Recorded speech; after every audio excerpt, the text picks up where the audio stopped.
This debate about student placements has gotten emotional. Ati Ndende Nyoro anatumia NGCDF ya Kiharu kujenga shule juu ya watoto wa Kiharu. Alafu watoto wa Wajia ndio watakuja kutumia hizi classrooms, kwamba hazitasaidia mtoto wa Kiharu. This man is fond of dividing Kenyans into ethnic and tribal lines. To talk about tribalism at their hardworking Kenyans, they're hardworking Kenyans, and yet we have seen how poorly their counties do. Why don't they pull resources and build schools in those counties? If you strip away the noise, then you start seeing things more clearly. The country is complaining of a broken system, Mr. Speaker, that nothing works. Absolutely nothing. Every failing system in this country, including the education system one, has one thing in common: a president who stopped caring. No child should be sent home from any day school because of matters school fees. Parents wanasema wanakuwa charged 10,000 shillings extra kwa school fees in the name of development fees. While billions go into affordable housing deals and state house upgrades, schools are collapsing, placement systems are broken, and parents are left on their own. Our parents used to contribute pesa. Walikuwa contribute pesa every other term kujenga hizo shule, kujenga dormitory, equip laboratories. Why are our kids not being prioritized while we contributed to building these schools?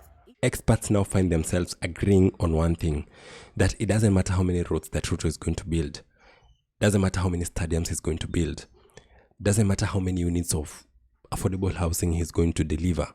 This education crisis will cost him a second term. A moment of silence to all the parents when you wanarudishwa watoto shule, especially when you walikuwa na transit from grade 9 to grade 10. If you love this kind of content, go ahead and like this video and subscribe. Now let's get to the video. My friend, mimi nimetoka mahali kuna shule, sitaki kusema jina yake, Kirinyaga National School iko mahali ya wasichana, inajulikana sana. Na iko karibu na kwetu huko Geshogo. Yaani unaenda huko unapata watoto wenye wako kule, hakuna mtu wa Kirinyaga, hakuna hata mmoja. Right now, Kenya is in the middle of a heated debate about student placements. Who goes where? Which region gets which schools? Who benefits from national institutions? Politicians have jumped in. Watoto wetu hapa wamepelekwa shule iko chini na marks yao iko juu.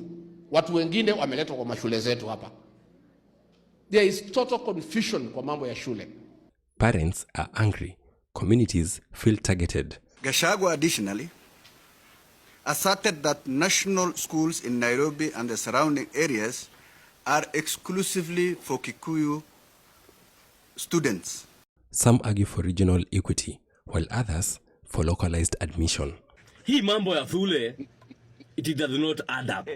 Kwa sababu sioni haja mtu amesomea primary school Murang'a County, then unaona huyo mtu ati ameitwa secondary school iko Kabondo, Kasipul.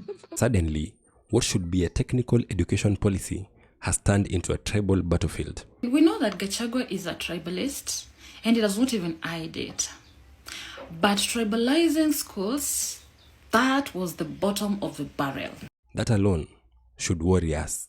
Schools like Mangu and Alliance do not belong to Kikuyus only. Let us be honest.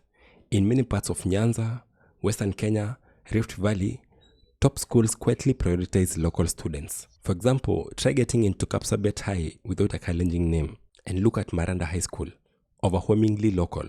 Few complain, but when a top school is in Mount Kenya, the rules suddenly change. Then we are told these schools belong to everyone. Tusipeleke ukabila hadi kwa mashule. It is not good. Wezi niambia nitoke hapa niende kilomita 300 niende Kisumu ama niende Mandera ati ndio niende high school? Shule inafaa ikuwe hapo karibu na Boma. So we must ask, why do parents scramble to send their children far away from home? The answer to that is very simple. Because infrastructure is unequal. That is not tribalism. That is an issue of governance. If every constituency receives 1, equal NGCDF funds, and 2, equal county allocations, then every region should have good functional schools. But they don't. And that raises legitimate questions. What are MPs doing with their NGCDF funds? And why do some regions build schools while others are said to build malls in Isli? These are not ethnic questions. These are accountability questions. And we must ask them. Ndende Nyoro pia anaweza nunua Isiri, lakini anakataa kununua, anajenga mashule. Hawa wabuga wote wa Mount Kenya ambao wanajenga mashule pia wanaweza nunua Isiri na kwingineko. At this point, It's very tempting to keep blaming regions, but that would be a mistake because education is a national function and the ultimate responsibility lies with the presidency. Under President Ruto, education funding has shrunk, capitation delays have become routine, parents are paying more than ever, schools are under-resourced, placement is chaotic. Ni story ya kutafuta shule. Unajua hii story, it has been a thorn in the flesh of these parents. Wengi wamezunguka wakitafuta shule. This time alone, schools have reportedly received just a fraction of the capitation they are entitled to. The government already released 3.5 billion shillings for the first term, which amounts to around 109 shillings per annum. Meanwhile, State House upgrades continue, travel budgets grow, housing projects flourish, political deals multiply. The message from the president is unmistakable, that education is not a priority. A moment like this comes so that people appreciate good leadership. Wazazi, mnarudisha watoto shule. Mnakumbuka kuna time education ilikuwa imeanza kunyoka. Mpaka examination fee mlikuwa mnalipwa na government. Mashule zilikuwa zinafanya kazi vizuri. History teaches us something important, that when governments neglect education, it's really accidental. Education creates informed citizens, critical thinkers, people who ask questions. And that group, educated young people, is currently giving this government the hardest time. The same generation that benefited from free primary education under Kibaki and structured reforms under Matiang'i. Served as a cabinet secretary education. What, in your opinion, what do you think is the status of education today? Chaotic. To use one word, chaotic. It is not unreasonable for anyone to ask this. Is neglecting education becoming a political strategy? I'm not making an accusation. I am asking a question. The kids who are not in school right now because they have not been placed. The kids who are not in school now because their parents cannot afford the 9,000 shillings because this government cannot raise capitation. Today, parents are stranded. Students are roaming for schools. Placement systems are failing. Government messaging is full of distractions. Former CS, that is Fred Matiang'i, has said it repeatedly. This system can work if leadership cares. We have seen it work before, which means the current chaos is not inevitable. It is a choice. I remember going to Masai Manyatas in Narok when George Natembea was the county commissioner in Narok that time. The President Uhuru wanted every child in school. So let us make it clear. This is not a Mount Kenya versus Northeastern issue. It is not a Kikuyu versus Somali issue. It is not about who is entitled. It is about poor leadership, misplaced priorities, and a presidency focused elsewhere. All the learners in our day secondary schools in Kiharu, we subsidize the education through CDF and other mechanisms, and learners in Kiharu only pay 1,000 shillings per term in any day secondary school. If education was taken seriously, then every county would have good schools. Placements wouldn't feel like exile, and parents would not be at war with each other.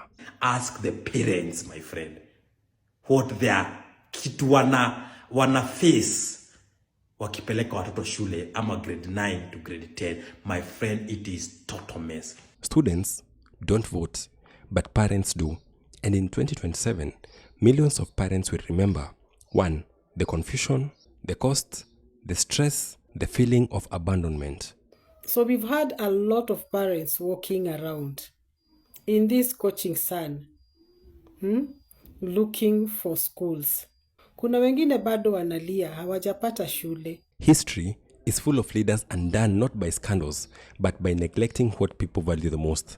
In Kenya, that has always been education. And in that 1,000, learners eat in school from Monday up to Saturday.